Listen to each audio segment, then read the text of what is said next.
What if silence is your most powerful ally?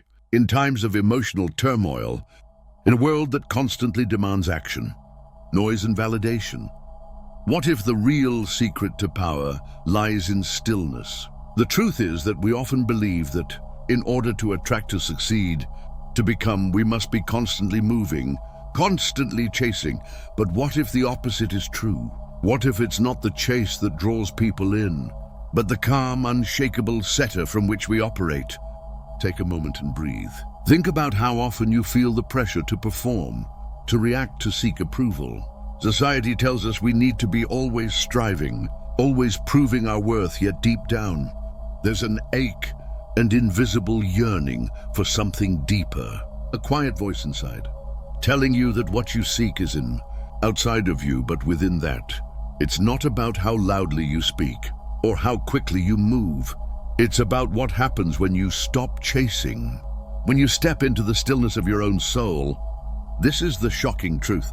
The stillness within you is the magnet that draws others to you. Women, like all people, are drawn not to the chase, but to the calm, the man who can sit in silence, who doesn't need to react, who controls his emotions, becomes a force of nature. It's this inner peace, this mastery of emotional turmoil, that makes a magnetic dot. In this video, we're going to dive into the Stoic secrets that reveal how you can tap into this power, this silent strength that makes 95.7% of women chase you. It's not about manipulation or games. It's about embodying something so powerful, so centered, that others feel it before they even know why. So take a deep breath and let's explore the truth that has been hidden in plain sight for centuries. You are about to discover the power of silence. The question is, will you embrace it? Why silence can be more painful than conflict, and why you need it. Not in every moment of emotional turmoil, there's a battle raging inside you. It's not the conflict with others that causes the most damage. It's the war within, the tension, the unease, the thoughts that won't stop, the emotions that pulse beneath your skin. It's the storm of feelings that threaten to overwhelm, but instead of running away from them, silence invites you to sit with them. Imagine the sensation of an unresolved conflict, the knot in your stomach, the racing heart, the thoughts looping in your mind. Now imagine the same intensity, but this time, instead of reacting or suppressing, you let yourself sit in that discomfort. You feel it, you let the waves of emotion rise, and then you let them fall. This is where real power lies, not in fighting the waves, but in allowing them to pass through you, without resistance. In this moment, there's no need to react, no need to do anything, just being with the feelings.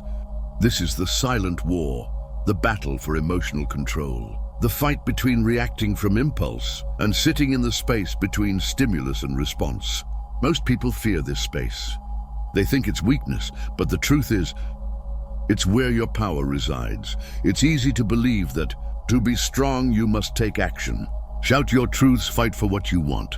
But what if strength lies in something more subtle? What if the greatest strength is the ability to remain still, unshaken in the face of your emotions?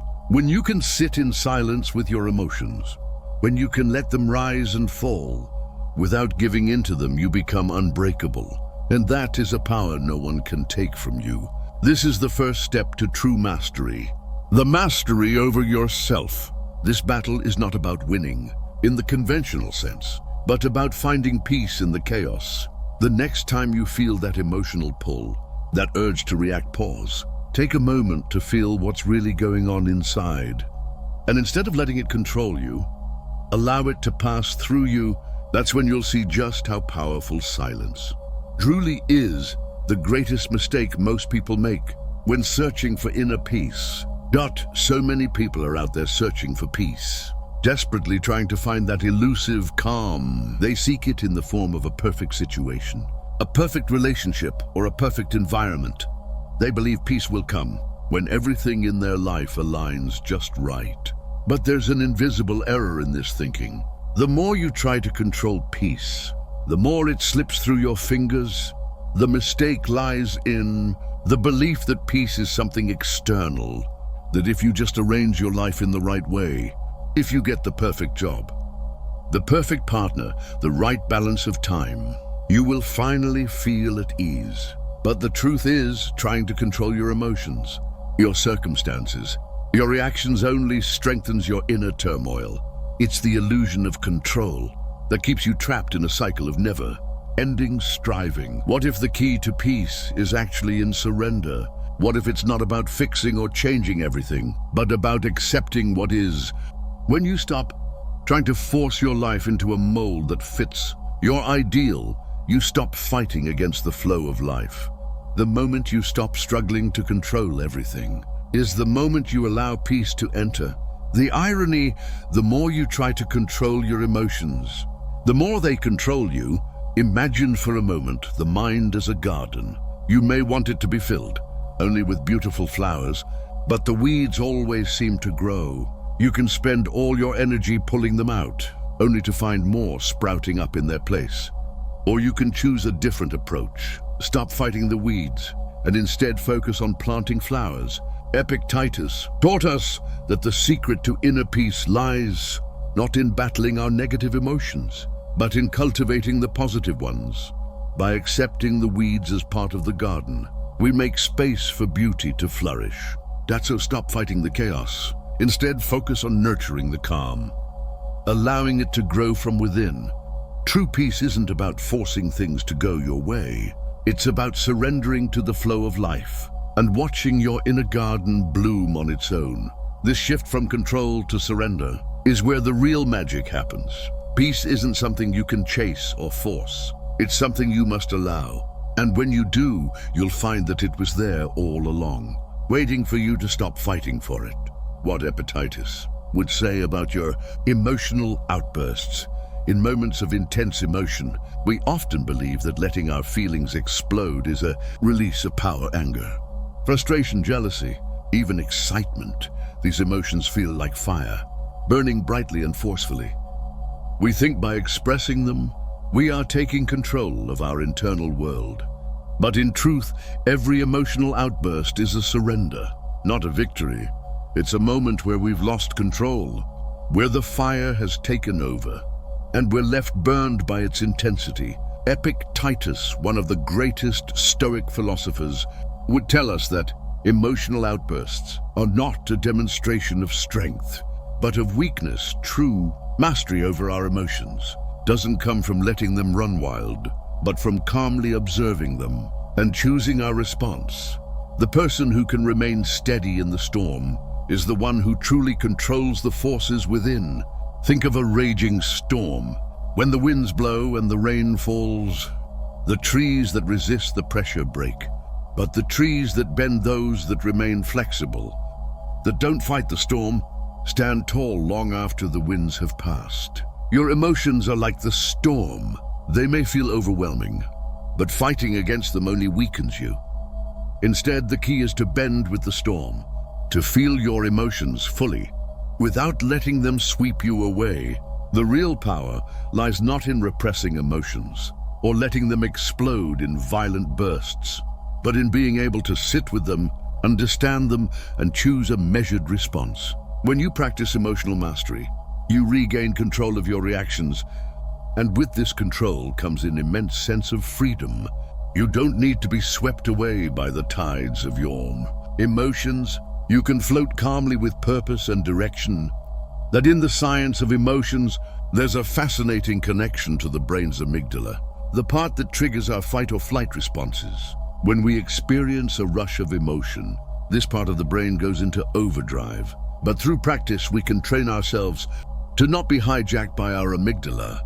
By using mindfulness and awareness, we can rewire our brains to respond more calmly, to pause before reacting, and to regain control over our emotional responses. This is where true emotional power lies, not in denying your emotions, but in mastering them. The next time you feel that surge of anger or frustration, pause, breathe, feel the emotion, but choose your response. This is the path to emotional mastery, and it is the power that will make you unshakable. When you master your emotions, you master yourself, and when you master yourself, the world falls into place around you. How silence within leads to spiritual freedom.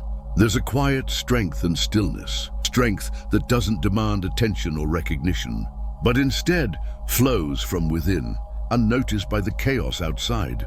In our noisy world where everything is about action, achievement and performance, the silent strength can feel foreign. Yet this is where true freedom lies. When you can remain unmoved, unshaken by external events, you experience a profound spiritual liberation. The image of bamboo bending in the wind offers a beautiful metaphor for this. Spiritual strength. The bamboo doesn't resist the storm. It bends, it sways, but it does not break. It understands that true strength isn't about resistance, but about adaptability. It's not about fighting the world around you, but about remaining flexible, grounded and rooted in your own center.